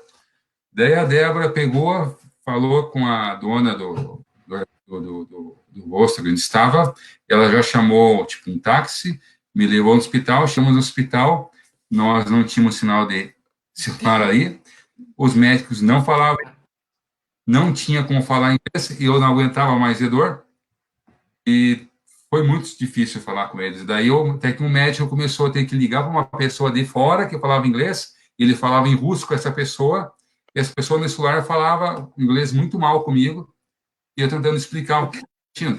O paciente lá tentando explicar o que estava acontecendo. Então, assim, eu sofri muito. Mas essa foi a parte ruim. Mas, por exemplo, quando a gente fez a Rússia, a gente pegou o trem, o transmongoliano, porque a gente não fez o transiberiano que atravessa toda a Rússia. A gente fez o transmongoliano que atravessa parte da Rússia e vai para a Mongólia. E aí, no trem, porque em todos os países a gente chegava e comprava um chip para ter internet. Mas no trem não funcionava, não tinha sinal. E aí, no trem, a gente dormia em cabines compartilhadas, que normalmente tinha mais 2 pessoas. Então, nós éramos em 4. E como não tinha internet, a gente teve dias de uma cidade para outra, momentos que a gente ficou 2 dias dentro do trem. Então, a gente precisava se comunicar, né, com outras pessoas. E aí, a gente desenhava, a gente fazia mímica, e aí funcionava. O Ronaldo. Dentro dessa viagem, Sim. vocês tinham Pode falar. algum plano do tipo assim, por exemplo, acho que dentro dos planejamentos que vocês fizeram, do tipo assim, se acontecer alguma coisa errada, eu tenho, sei lá, fulano de tal, que se eu ligar, ou se eu não der sinal de fumaça, eu estou em perigo, alguma coisa aqui no Brasil ou não? Foi e seguir. A gente sempre tinha internet, a gente sempre tentava ter internet, porque é muito fácil de você conseguir comprar um chip, né, nos países e habilitar.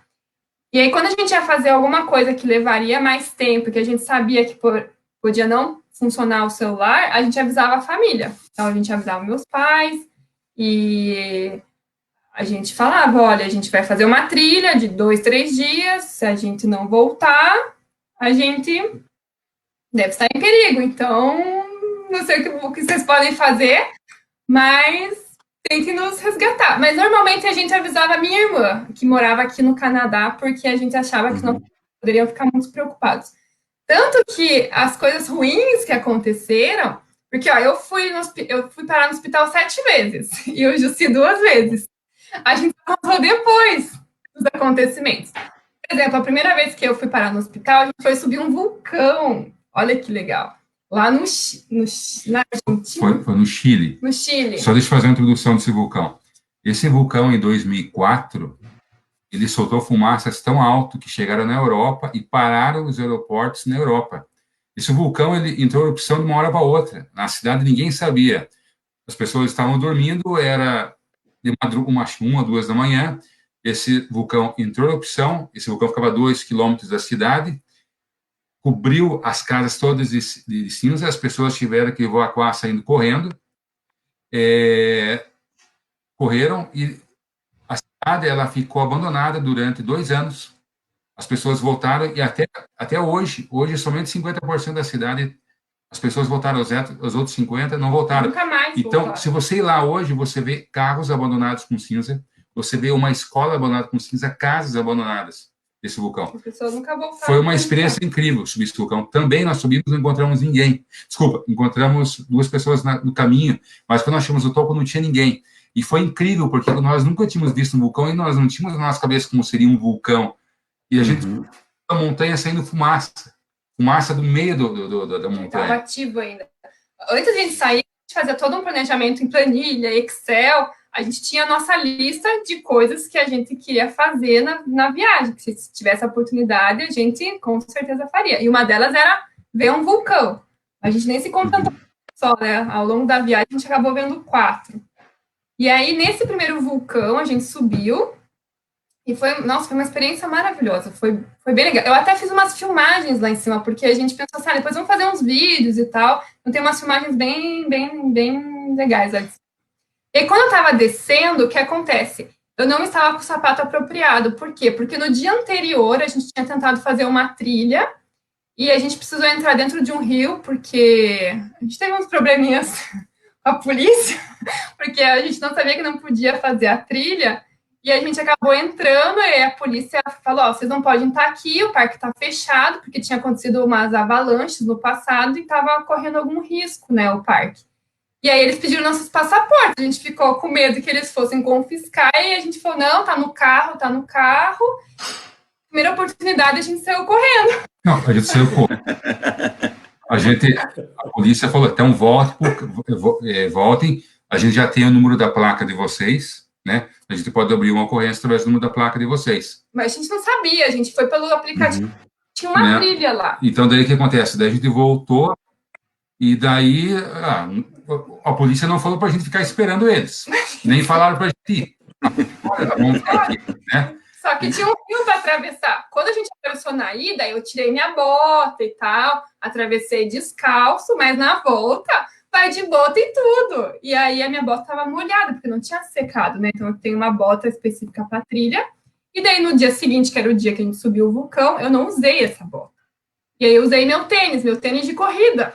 E na descida do vulcão tinha umas pedras, como é que é o nome? De hippie, eu acho que é o que fala. Tinha uma descida assim, e tinha um monte de pedrinha de rico. E tinha um degrau. E tinha degraus. Sim. meu pé simplesmente escorregou, eu fui com tudo e bati minhas costas na escada. E aí foi uma dor, assim, horrível. Eu achei que eu tinha quebrado minhas costelas, eu não conseguia respirar. Foi um momento bem traumático, que o Jussi, a gente daria uns 30 minutos para descer, a gente demorou 2 horas, porque o Jussi foi me carregando.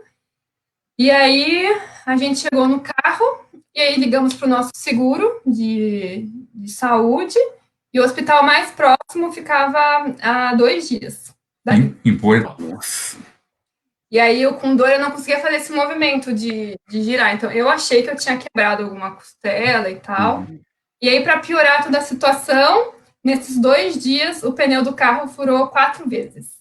Nunca furou o pneu do carro. A gente fez 31 quilômetros na América do Sul 31 de carro. 31 mil quilômetros.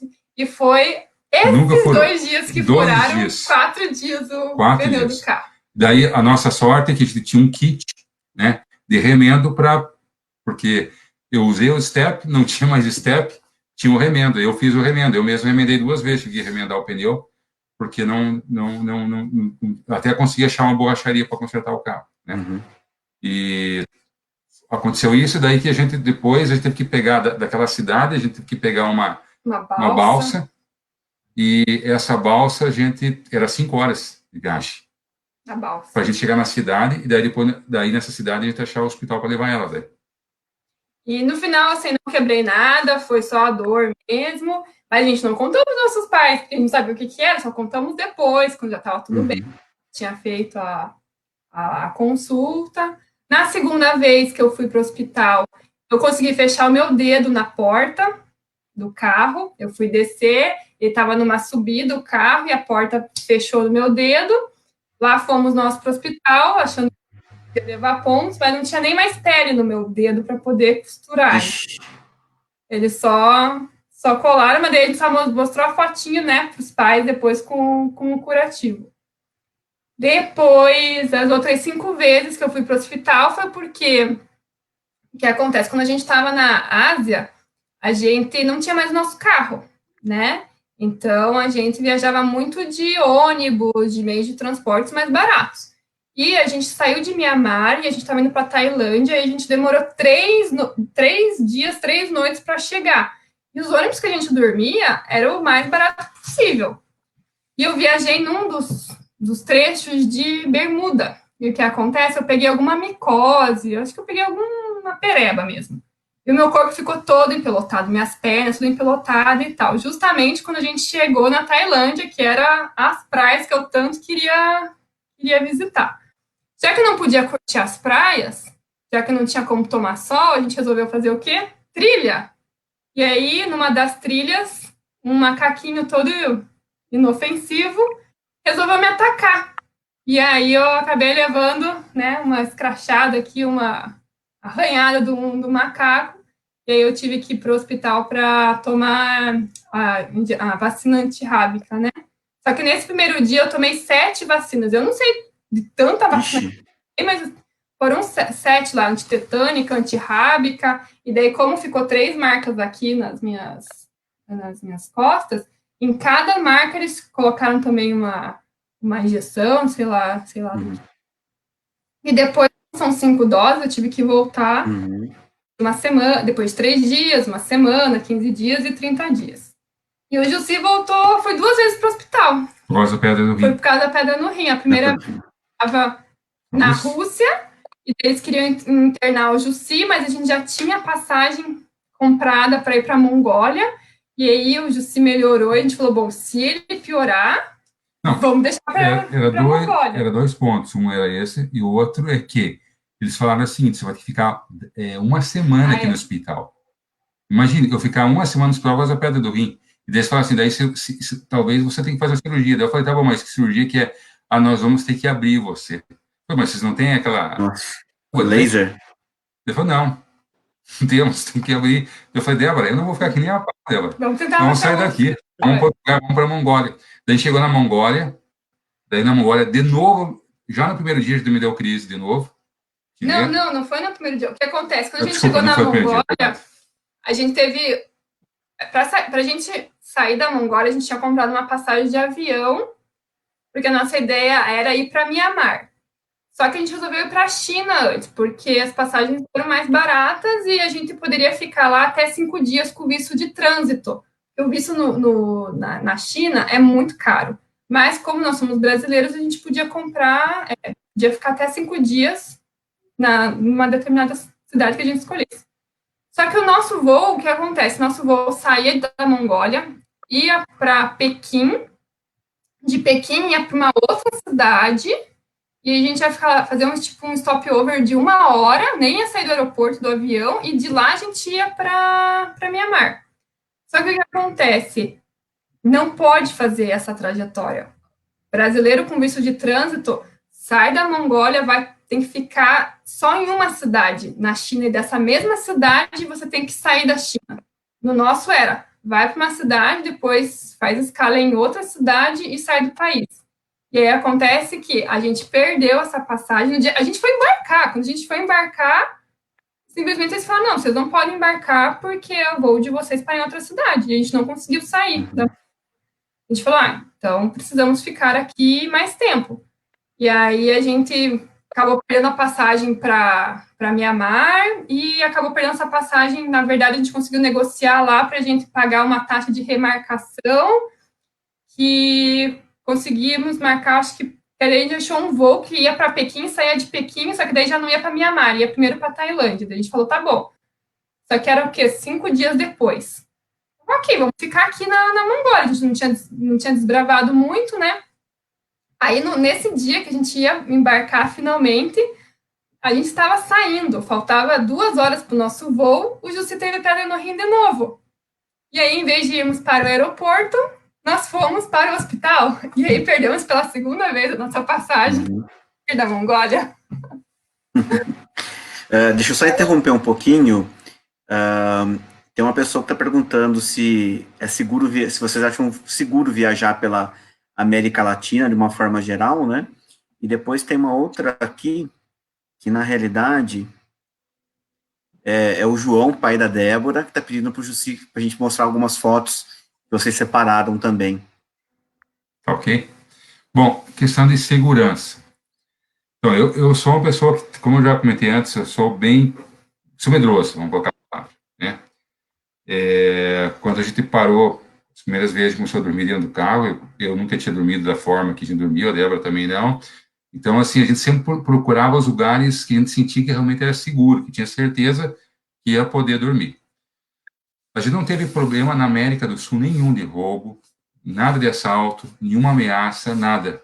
Foi bem tranquilo, né? O que aconteceu, assim, foi no caminho, por exemplo, nós estávamos descendo para Ushuaia. E daí, no caminho de um posto, eu parei e comecei a conversar com um chileno, que estava numa camper também, ele já estava voltando do Ushuaia. E ele falou para mim, olha, não para nessa cidade, que é uma cidade de porto, eu não me recordo o nome dela agora, porque essa cidade é uma cidade de porto, ela é perigosa, não pare, toca para frente. A gente acabou parando rápido ali para fazer uma refeição rápida, mas continuamos a viagem. Fora isso, aonde mais a gente sentiu um pouco foi na questão quando nós chegamos em Santiago, a gente estava vendo a questão de ir para Vinha del Mar. E a gente comecei a ler muito que estava tendo muito assalto, o pessoal quebrava o vidro, roubava as coisas do carro lá. Então, para lá também a gente não foi. Teve uma outra cidade que a gente parou, que era São Maria de Los Angeles, né, no Chile. Também, quando eu cheguei lá, alertaram, olha, se deixar o carro na rua é perigoso, o pessoal pode quebrar o vidro e roubar. Então, assim, algumas pessoas nos alertaram, a gente teve o devido cuidado. Mas o meu medo maior era na Bolívia, né? Por quê? Pela questão que a gente sabe, que o pessoal rouba carro no Brasil, leva para a Bolívia, tem drogas. Mas a gente descobriu que o grande problema na Bolívia está na fronteira com o Brasil, na parte da floresta amazônica. É ali onde o pessoal planta, planta coca, né, faz o tráfico de cocaína. Então, aquela região nós não fomos, né? A gente evitou. Então, a gente andou pela Bolívia, foi muito mais tranquilo do que eu imaginava. E a Bolívia nos encantou muito, uma beleza incrível. E barato. E barato, muito barato. Comida boa. Sabe? Então, a Bolívia, assim, eu tinha muito preconceito por aí na questão de segurança. mas evitando a fronteira com o Brasil, eu diria assim, tomando os devidos precauções, não há problema. A nossa viagem, a gente gosta muito de natureza e de trilha. Então, a gente sempre tentava ir nos lugares onde tinha, né, montanhas e tal. E lá a gente encontrava muita gente viajando, de todos os lugares do mundo, de mochila. E eles falavam, não tem, a gente não vê problema de pegar carona, mulheres sozinhas pegando carona, pessoas sozinhas subindo montanha. A gente ia dormir a gente usava muito esse aplicativo, né, para descobrir lugares para dormir. E a gente via, assim, pessoas acampando em diferentes lugares. A gente fez a carretera austral no Chile, que são 1.200 quilômetros, a maioria da estrada é de hippie, mas são lugares incríveis, você vê muita lago, vê muita rio, natureza, montanha, são lugares meio extremos, assim, que era muito gostoso e a gente nunca sentia perigo, nunca, a gente dormia, fazia comida à noite, às vezes a gente escutava um barulho, mas a gente não sentia que era uma ameaça, podia ser algum animal e tal, mas raramente a gente teve momentos em que a gente precisou se preocupar. Então, eu acho que, de maneira geral, é seguro. Inclusive, igual eu falei, tem mulheres que viajam sozinhas e pegam carona. Nessa viagem, a gente viu muitas mulheres viajando sozinhas, mulheres de várias partes do mundo. Nós vimos um casal de japonês. Eles estavam com um carrinho, parecia um carrinho desse catador de lixo que o pessoal tem no Brasil. Eles estavam correndo com o carrinho e estavam indo no Ushuaia. Nós encontramos um americano de Califórnia que estava vindo da Bolívia de bicicleta, descendo, né? Então, tem muita gente que faz de bicicleta também. Tem muita gente de bicicleta fazendo a Patagônia. Pessoal pedindo carona, muita gente pedindo carona, né? Também carona a gente filtrava, não era sempre a gente parava o carro, porque tinha receio, né? Então, a gente via um casal, vamos dar carona. Porque no nosso banco que a gente deixou, cabia um casalzinho meio apertadinho, mas cabia. Uhum. Então, a gente, assim, a questão do perigo, assim, que eu acho que tem que ter bastante cuidado, são as estradas. As estradas do Chile são muito boas. Só que existem alguns trechos que tem despenhadeiro do lado direito. Então, acontece o seguinte, se você entrar correndo numa estrada dessa, você pode se perder, como a gente já ouviu de alguns casos do pessoal se perder, morrer a família inteira, né? Porque no sul do Chile tem muito... Então, assim, as paisagens incríveis, tem fiordes incríveis no sul do Chile, sabe? Então, muitas vezes, de repente, você distrai para ver aquela beleza, aquele algo lindo, aquele algo gigantesco. Então, é ali que você pode se descuidar e, de repente, ter um acidente. Né? Questão de segurança de rodovia, de acidentes, a gente só viu um acidente em Santiago e no Brasil. Fora isso, nesses 4 meses, eu não vi um acidente em lugar nenhum, né? Então, assim, eu diria que é seguro, né? Você tem que ter os cuidados que você tem no dia a dia, não deixar as coisas no banco do carro, né? Nas grandes cidades, na verdade, e daí nas grandes cidades a gente tentava não dormir dentro do carro, a gente já procurava o esquema do Airbnb ou até do Couchsurfing para ter um pouquinho mais de tranquilidade, né? Porque daí você fica dentro de uma casa, tá mais seguro, mas mais nas grandes cidades, nas capitais também. Lembrando também que nosso problema no Chile, nas grandes cidades, não tinha banheiro nos postos de gasolina para tomar banho. A gente achava posto nas rodovias, fora das grandes cidades. Então, grandes cidades, tipo Uruguai, Chile, a gente tinha que pegar um Airbnb, um hostel, um hotel, para poder dormir e para poder tomar um banho, né? Para vocês querem fotos, a gente, se quiser, na apresentação, a gente conseguiu sintetizar algumas fotos. Uhum. Aqui, a gente tem, não só da América do Sul, a gente colocou alguma coisa também de outros lugares do mundo, né? Então, a gente ficou impressionado que a gente encontrou uma colônia de pinguins ali, numa primeira foto à direita, de 2.000 pinguins, num lugar que não havia ninguém também, que foi uma dica de um colega que mora em São Paulo, que a gente conheceu no caminho, e ele falou para nós, vai nesse lugar que vocês vão ver pinguim lá, não precisa pagar, é um lugar tranquilo, seguro. Foi incrível ver os pinguins, chegar do lado dos pinguins, pertinho. Tocar neles, se a gente quisesse. Daí outra foto que a gente ficou bem impressionado foi com a baleia orca, né? Que até não é uma foto nossa, né? com a foto Uhum. que tem baleias orcas. Isso eu não sabia. A região da Patagônia é muito rica, né, de fauna, flora, e a questão dos animais é bem interessante. Você vê que em determinadas épocas do ano aparecem alguns animais. São, por exemplo, a época que a gente foi, a gente conseguiu ver muito leão, lobo marinho, foca. Leão marinho, hein? Não é leão, é leão marinho. Leão marinho, foca É, marinha. não é foca. É foca marinha! Não, é leão marinho e lobo marinho. Ah, é. Tá bom? Confundi, desculpa. E aí, eles, numa determinada época do ano, eles vão para a costa para se reproduzir. E aí, as baleias, elas vêm para simplesmente se alimentar dos coitados que estão ali na praia, cuidando da família. A gente não pegou essa época era em março e a gente estava lá em fevereiro. Uma outra época do ano, vem as baleias. O nome das baleias? Cachalote? Eu esqueci o nome da baleia, mas elas também vêm para se reproduzir, e diz que é bem comum, você tá andando pela costa e você vê a baleia com os filhotinhos, tal, no mar. Então, diversidade grande. A gente queria muito ter visto puma, porque a gente viu que em vários locais tinham placas sinalizando que a gente poderia encontrar pumas pelo caminho, mas a única coisa que a gente encontrou foi uma pegada de puma.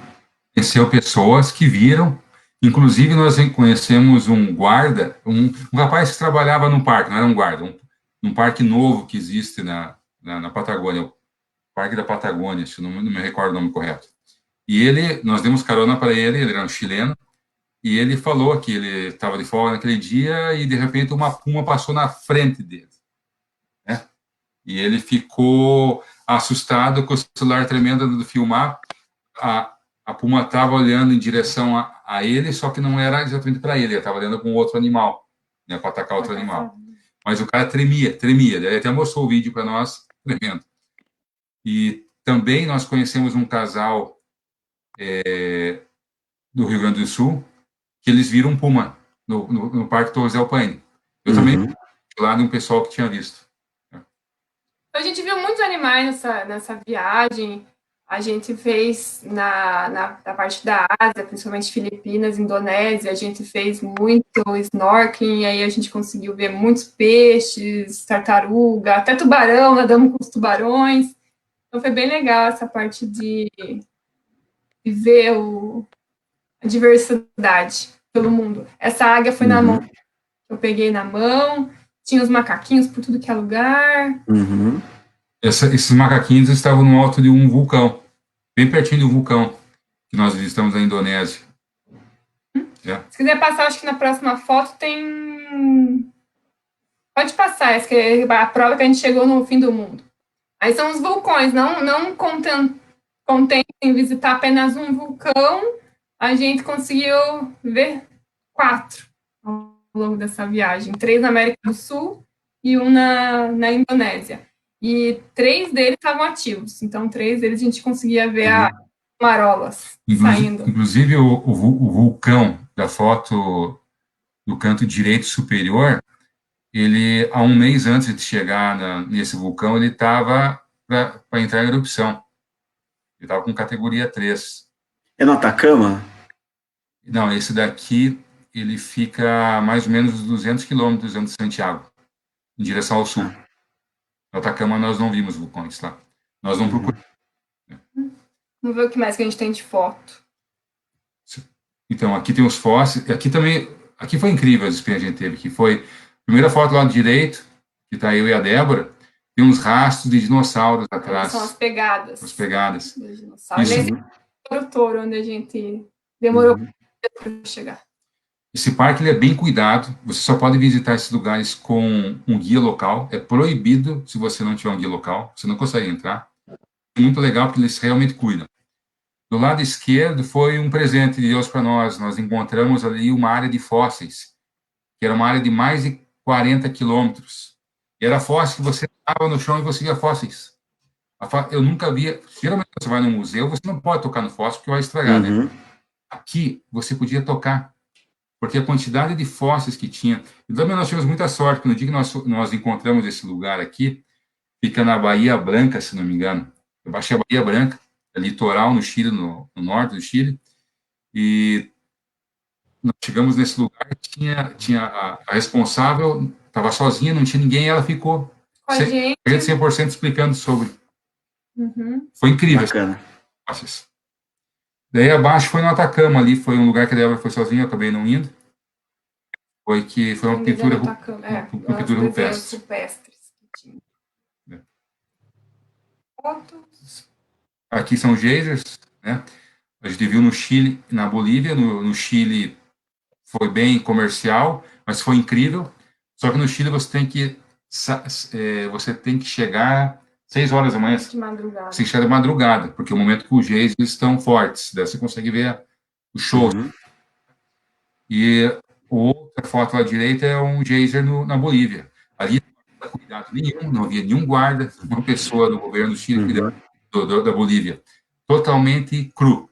Assim, foi incrível para nós, porque a gente viu o barulho da água fervendo, parecia um caldeirão borbulhando, aquelas bruxas, quando você via aqueles desenhos quando criança, porque era um lodo borbulhando assim na fumaça. Foi incrível. Uhum. Temos mais fotos? Aqui são as salinas. A salina no deserto do Atacama, a gente pôde até nadar. A gente não colocou, não sei se o Mar Morto é uma salina? E também faltou Esquecemos de colocar Também a foto que vimos, pudemos nadar, né, lá. A gente viu uma salina também, a primeira que a gente viu foi na Argentina, eu acho. Foi, que nós descobrimos o segredo do sal do Himalaia, a verdade do sal do Himalaia. Uhum. Rosa, né? Sim. A gente leu numa placa lá que são alguns são crustáceos da cor rosa, que estão no sal e dão aquela coloração pro sal. São os mesmos que dão coloração para os flamingos, né? Quando a gente estiver comendo sal, mesmo. a gente sabe que a gente está comendo um animalzinho junto. Uhum. Não, mas, olha, legal, hein? Tem muita história para contar. Ó, já deu mais de 1h30 já de live. Como eu comentei, né, na chamada, a gente tem a intenção de fazer uma outra live com vocês, porque tem muitas histórias da Europa. A gente acabou sintetizando muita coisa da América do Sul, né? E a gente vai agendar com vocês possibilidade, né? Daí vocês contam esse outro lado do Atlântico, né? E contando como foi na Mongólia, Mianmar, conhecer Dragão de Komodo e assim por diante, tá? Infelizmente, sim, para não ficar muito longa, né? E também deixar um gostinho de quero mais para as pessoas, né? Voltarem depois. Deixa só eu fazer só uma pequena introdução, se você puder colocar só na foto do carro, bem rapidinho. Sim. Só o carro a Grand Tour. A Grand Tour. Tá. Eu vou voltar aqui. Eu acho que ele tá para trás. Para os meus amigos da Renault, se tiver alguém vendo que eu abandonei a Renault, a gente comprou uma Grand Tour da Renault lá na Europa para fazer a viagem. O que acontece? A gente fez um cálculo rápido e a gente viu que seria muito mais barato a gente viajar na Europa com o carro lá na Europa do que ficar viajando pegando ônibus, trem, porque a gente foi num momento de férias lá na Europa, então as coisas são muito caras, né? Mas a gente vai deixar para contar isso aí na próxima oportunidade. Porque então. A gente também adaptou o carro para dormir, claro que a gente não teve como fazer uma produção como no Thunder Tank, mas ele era um primo distante, também teve um carinho especial e diferente. E aí a gente... muito bom. Mas a gente queria agradecer a oportunidade, que é sempre compartilhar. A gente sabe que tem amigos assistindo a gente no México, no Canadá, no Brasil, também na Europa. Então a gente fica bem feliz de... Não, com certeza. O legal é que fica gravado, né, no Facebook do Grupo Mil Trilhas, e quem não teve a oportunidade pode assistir por lá, também pode curtir, pode compartilhar, ajude a propagar. E depois eu vou colocar no canal, esse vídeo também no canal do Mil Trilhas no YouTube, para também facilitar. Então fica em 2 plataformas, quem achar mais fácil vai estar disponível para qualquer pessoa, tá? É livre. Se vocês quiserem colocar perguntas também, a gente vai coletando essas perguntas até a próxima live e responde todo mundo. na próxima oportunidade. Exatamente. Aproveita e também faça um questionamento de como que é viajar para a Europa, né? Que, assim, América do Sul, vocês deixaram muitas informações e a Europa ainda não tem. Então, podem colocar no Facebook, a gente seleciona, mando antecipadamente para a Débora e para o Jussi essas mensagens, né? E quando a gente fizer a próxima live, eles também podem iniciar com essas questões e a gente também deixa o espaço totalmente aberto, caso vocês queiram contar outras histórias, outras aventuras, até mesmo um pouco sobre Curitiba, né? Que vocês têm muitos pontos ali interessantíssimos para conhecer e a gente conhece tão pouco, né? A gente sabe muitas das maravilhas do mundo e muito pouco das maravilhas do Brasil também. Exato. Verdade. Só, Ronaldo, só para atiçar, dar um pouquinho de curiosidade pro pessoal para ver o próximo vídeo. Então, a gente vai comentar da questão de como comprar um carro na Europa, vender esse. A gente não é cidadão A gente não europeu. é cidadão europeu. Esse é um ponto muito positivo para quem quer viajar na Europa de uma forma barata, né? E curtir a viagem. Vocês vão conhecer o nosso segundo lugar preferido de toda a viagem, né? Vocês vão ver que nós aprendemos a andar de moto, nós não sabíamos andar de moto na Ásia. Então, tem muita coisa para vocês verem. A nossa experiência, o Egito, nós cruzamos o Egito do sul ao norte. Tem muita coisa do Egito para comentar. Então, é só para dar uma atiçadinha no Afinal de pessoal. contas, foram 359 dias, 36 países. Então, 4 continentes. Então, temos muitas histórias. Legal. Obrigado Beleza. aí pela força, André, Ronaldo. Obrigado ao pessoal que está assistindo também, né? Um forte abraço. Sou eu que agradeço, né, vocês compartilhando todas as histórias. Eu lembro que eu ficava acompanhando vocês no Instagram, todas as postagens que a Débora, sabe que tinha um delay, né? Vocês sempre estavam um pouquinho mais à frente, mas eu ia acompanhando. Eu acho que o bacana de toda essa viagem foi a gente se conheceu no Chile, continuamos a amizade. Vocês vieram visitar a gente aqui quando voltaram para o Brasil. Depois a gente continuou a amizade, vocês na Europa, sempre perguntando como que estavam, por onde vocês estavam, viajando junto com vocês. Então foi muito gratificante para mim, para a Karina, acompanhá-los também nessa jornada assim fantástica ao redor do mundo. E quem quiser fazer volta ao mundo, a gente já tem tudo planilhado, gente. São centenas de planilhas, dia a dia, se quiserem. Viu, Ronaldo? Olhando o Jussi assim, ele tá com a camisa da Mil Trilhas e nós não estamos, hein? Nós não estamos. Meu presente. Tem que começar a vestir. Ele já abriu aí uma coisa pra gente, nos próximos já estar uniformizado, porque, pô, ficou bonito pra caramba. Ficou. Linda a camisa, eu gostei, viu? Opa. Muito, viu? Opa, eu vi várias fotos que você mandou, a gente também publicava, a Débora também usou algumas vezes. Infelizmente, quando eu entreguei para a Débora, o que a gente tinha, o tamanho era meio grande, daí virou um vestido de 1000 trilhas para um novo look, né? Aí eu só usei na América do Sul, depois que a gente veio para a Europa, como a gente teve que colocar tudo que a gente ia usar numa mochila, aí eu tive que deixar lá no Brasil. Os futuros. Mas legal. Fica meu muito obrigado. Deixa um espaço também para o André fazer algumas colocações dele aí, a gente encerrar. E foi um prazer revê-los, conversar com vocês, compartilhar esse momento. Um domingo muito agradável, um final de domingo muito agradável. E o mais positivo, falar de coisas interessantes, positivas, tirando um pouquinho a pessoa do foco dos acontecimentos atuais do mundo todo, né? Então, todo mundo, eu acredito que estava acompanhando, estava viajando com vocês. E eu sei que faltou muita coisa, né? Porque se desse, ficava o dia todo falando a respeito das viagens, né? Verdade. É muito bom. E assim, eu não conheço pessoalmente, o Ronaldo falou bem de vocês, falou bastante. E assim, eu vim com umas perguntas na minha cabeça, muito sobre, porque a gente vê os posts que vocês estavam colocando, né? Os últimos, né? Eram tudo em lugares assim, tipo Bulgária, Filipinas, lugares que a gente nem imagina, pelo menos o pessoal do nosso círculo de amizade imagina aí, né? A gente sempre vai naqueles lugares mais turísticos e tudo mais. E assim, eu vim na minha cabeça com aquela assim, vou fazer perguntas sobre isso. E de repente tem umas histórias fantásticas aqui na América do Sul, que aí a gente fala, caramba, né? Pô, E outra, é um ano, né? Mais de um ano, não sei, 300 e poucos dias. 14 meses. Então, então eu acho que tem que ter uma parte 2, né, Ronaldo? Tem que fazer. Exatamente. E vamos lá. Muito obrigado aí pela participação de vocês e muito bom. E obrigado também aos amigos de vocês que se disponibilizaram também a assistir. Eu acho que matar um pouquinho a saudade de vocês também. Agradeço todo mundo que está nos assistindo e prestigiando. Um grande abraço. Amigos e família e novos amigos. E nos abraço, seu João. Sim. Foi um prazer, tá, pessoal. Joia. Prazer. Tchau. Prazer. E até a próxima, viu? A gente manda as informações aí. Obrigado. Tá bom. Valeu. Tchau, Até tchau. mais. Tchau. Tchau, tchau. Tchau.